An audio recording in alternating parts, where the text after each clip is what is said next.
Assalamualaikum warahmatullahi wabarakatuh. Saya Adilesya Fitri. Nah, di sini saya akan menjelaskan mengenai hipotesis. Nah, hipotesis itu mencakup 3 proses utama, yakni yang pertama mencari media landasan menyusun hipotesis, yang kedua menyusun dalil atau teori terkait yang menjadi jembatan antara variabel dependen dengan variabel independen dalam rangka membangun analisis. Yang ketiga, memilih statistika yang tepat sebagai alat uji, sehingga dengan demikian substansi hipotesis itu pernyataan sementara itu berbasis norma-norma terkait pada suatu fenomena atau kasus penelitian dan yang akan diuji dengan suatu metode atau statistika yang tepat. Nah, jadi hipotesis itu menggambarkan dugaan secara singkat dan jelas tentang hubungan atau pengaruh antara variabel bebas terhadap variabel terikat dalam penelitian, sehingga dengan demikian bisa mengarah ke langkah-langkah penelitian dan media uji statistik yang akan dipakai. Nah, hipotesis yang baik ditulis secara singkat dengan bahasa yang jelas dan sederhana. Berarti penulisan hipotesis itu harus spesifik, jelas, dan dapat diuji sehingga dengan demikian dapat kita pahami bahwa penulisan hipotesis itu diupayakan dalam bentuk terarah, namun tidak mutlak.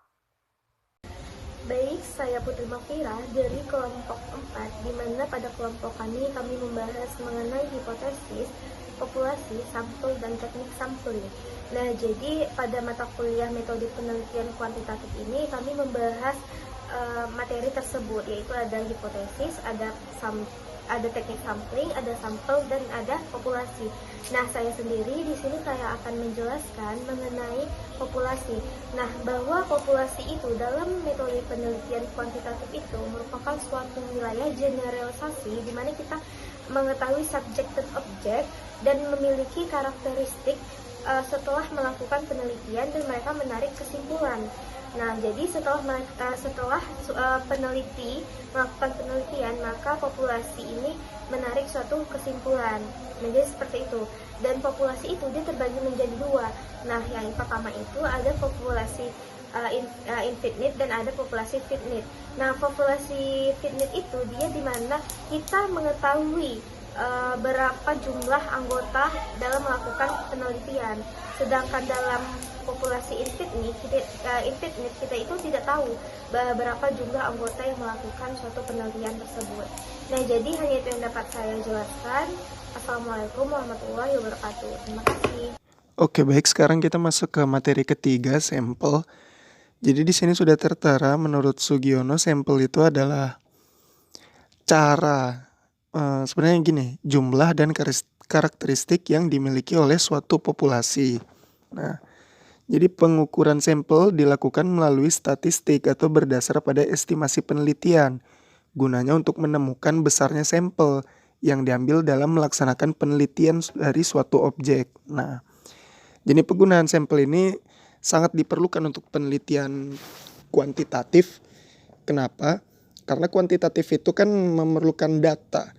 Jadi kalau kita mengambil suatu data dari individu, seluruh individu dalam suatu populasi, akan banyak sekali tenaga, waktu, dan biaya yang terpakai gitu. Jadi sampel ini ada untuk meminimalisir hal-hal itu, seperti meminimalisir waktu, tenaga, dan juga biaya. Karena sampel ini kita jadi nggak harus terpaku untuk meneliti seluruh individu, melainkan sudah ada yang tertentu. Jadi bagaimana kita mengambil sampel? Nah, kita masuk ke slide berikutnya. Nah, ini dia di slide berikutnya ada teknik sampling untuk mengambil sampel yang tadi. Jadi sampel itu nggak diambil secara spontan gitu atau secara asal-asalan, melainkan ada tekniknya. Ada dua tekniknya, yaitu probability sampling dan non-probability sampling. Yang probability sampling itu meliputi simple random proportionate stratified random, disproportionate stratified random, dan area random. Sedangkan yang non meliputi sampling sistematis, sampling kuota, accidental, purposive sampling, sampling jenuh ya, dan juga snowball sampling. Nah, gitu penjelasan dari teknik sampling. Nah, sekarang kita sudah ada di penghujung materi, jadi hanya itu yang bisa kami jelaskan dari kelompok 4. Kurang dan lebihnya mohon maaf. Saya Muhammad Fatahillah mengakhiri. Terima kasih.